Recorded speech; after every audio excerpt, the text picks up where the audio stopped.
This week, the movement burst into Canadian politics.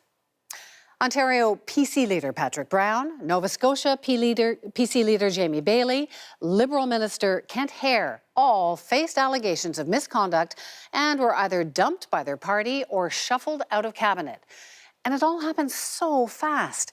Patrick Brown was abandoned by his party the moment those allegations went public, leaving him standing alone, grasping for a defense in the night.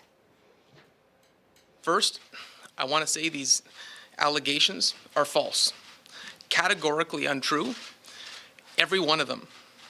I will defend myself as hard as I can with all means at my disposal. The allegations against Brown haven't been proven, but men in positions of power exploiting people with less power is nothing new. In the past, politicians accused of misconduct have been scolded, some eventually kicked out of caucus or demoted. This was different. This looked like a public execution, broadcast live on TV. There was no lengthy investigation, just a quick trial in the court of public opinion. Me Too might be just what's needed to bring sexual harassment and assault to light, but with it moving at breakneck speed like this, is there a risk we're losing due process? We're finally listening to victims who come forward, but Patrick Brown's sister thinks there's something darker going on here. Writing on Facebook, these completely false allegations were 100% politically motivated and nothing more than a political hit. So what's stopping this movement against sexual misconduct from being weaponized for political gain? I'm joined by employment and labor lawyer Muniza Sheikh and the executive chairman at Navigator, Jamie Watt. So, Jamie, you've managed a lot of scandals over the years. Too many.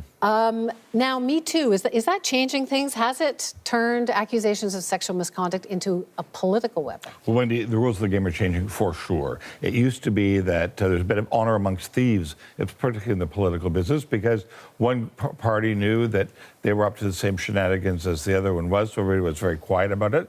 Now, though, for a couple of reasons. One being that women are coming forward and we're realizing the culture of silence has perpetuated this. And it's okay now to use it to score points? Well, no, but that's the unintended consequence of it. People are figuring out the good part of it is people are speaking up, finding their voice. The challenging part is maybe you can score points at the same time. So I want to bring you in here, Muniza. So we're seeing some of these things tried in the court of public opinion. What do you think watching this? Is there a danger in regards to due process?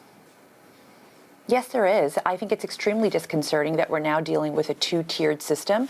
So there's the legal system which looks at, what the test is around sexual harassment from a labor, employment, criminal standard. And now we have a new system where really the concept of what is lawful or unlawful is severely undermined by the court of public opinion. To watch someone's entire life implode over allegations that haven't even been investigated from over 10 years ago, when you do, as a lawyer, I would think that you need to grandfather in, what were the policies at that time and what was the climate at that time. I'm not suggesting even for a moment, Wendy, that, sexual harassment in workplaces and in the political sphere isn't a systemic issue. The manner in which it's now being dealt with, however, is extremely upsetting to me as a lawyer to watch it happen. This is an issue that everyone's picking up on. Last night on Saturday Night Live, Will Ferrell ran a little joke about this. Let's watch that. So here's Will Ferrell last night. I work hard, I play hard, and something's coming out about me real soon, because I'm next. Funny, not funny. We're getting the sense that a lot of men are terrified. Are they? Or do you have people coming to you?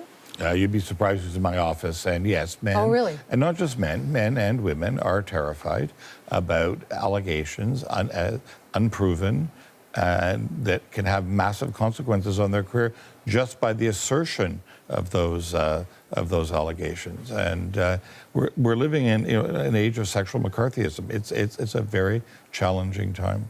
What is your sense, Muniza? Are you telling clients how to get ahead of this? How can they? Absolutely, and the clients are listening. A lot of my corporate clients, and I represent some of the largest ones in this country, Wendy, are reaching out to me preemptively to say, look, come in and do a workshop, talk to people about the policies that we have implemented here in the workplace, so we don't end up in a situation where someone who has been harassed says, well, I didn't know, what the steps were as far as investigating the concerns that I've raised. So people are scared, and it's helpful for me in this scenario to speak to those clients and say, let's conduct a proper investigation. Thank you so much to both of you. I wish we had more time, but we don't. Thank you. Thank you both. Thanks, Mindy. Thank you.